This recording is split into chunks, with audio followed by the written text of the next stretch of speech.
ជំរាបសួរនាងខ្ញុំឈ្មោះសុបតីគឺជាគ្រូបង្រៀននៅសាលាសិស្សដាកម្ពុជានាងខ្ញុំសូមលើកយកបទពិសោធន៍មួយជាមួយនឹងការរីកចម្រើនរបស់កូនសិស្សម្នាក់ដែលគាត់បានចូលរួមជាមួយសាលាសិស្សដាយើងតាំងពីគាត់មានអាយុ1ឆ្នាំជាងបើគិតមកដល់ឥឡូវនេះគាត់មានអាយុ2ឆ្នាំកន្លះចាអញ្ចឹងនាងខ្ញុំបានកត់សម្គាល់ថានៅពេលដែលគាត់ចូលរៀនដំបូងនៅក្នុងទំនាក់ទំនងការនិយាយរបស់គាត់គឺមានតិចតួចមែនទែនការអត់ធ្មត់របស់គាត់គឺមានរយៈពេលខ្លីគាត់ខ្លាចសាលាគាត់អាចចូលរួមនៅក្នុងការរៀនសូត្រដោយ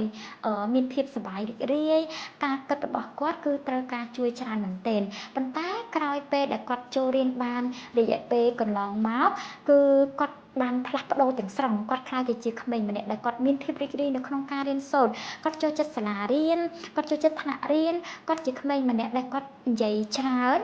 មានពាក្យច្រើននៅក្នុងការនិយាយគាត់ចេះសួរគាត់ចេះឆ្ងល់ហើយការគិតល្អរបស់គាត់ក៏មានភាពប្រសើរឡើងដែរក្នុងនាមខ្ញុំគឺជាគ្រូបង្រៀនម្នាក់នៅក្នុងសាលាសិស្សដាកម្ពុជាយើងពិតជាសប្បាយរីករាយមែនទែនដែលយើងជាចំណែកមួយនៅក្នុងការចូលរួមជួយដោះស្រាយបញ្ហារបស់កុមារនិងជួយឲ្យកុមារគាត់មានភាពរីកចម្រើននិងផ្លាស់ប្ដូរជាចុងក្រោយនៅក្នុងនាមខ្ញុំគឺជាគ្រូបង្រៀនម្នាក់នៅក្នុងសាលាសិស្សដាកម្ពុជា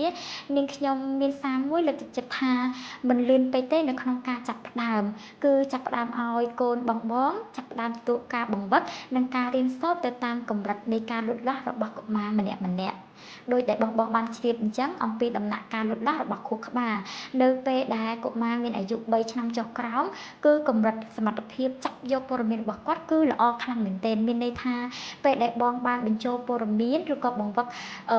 បរិមាណប៉ុណ្ណាគឺគាត់ទទួលបានបរិមាណឬក៏ព័ត៌មានច្រើនប៉ុណ្ណោះដែរចាអញ្ចឹងសារលើកទឹកចិត្តពីនាងខ្ញុំគឺការដែលចាប់ផ្ដើមល្អគឺចាប់ផ្ដើមនៅក្នុងពេលឥឡូវនេះ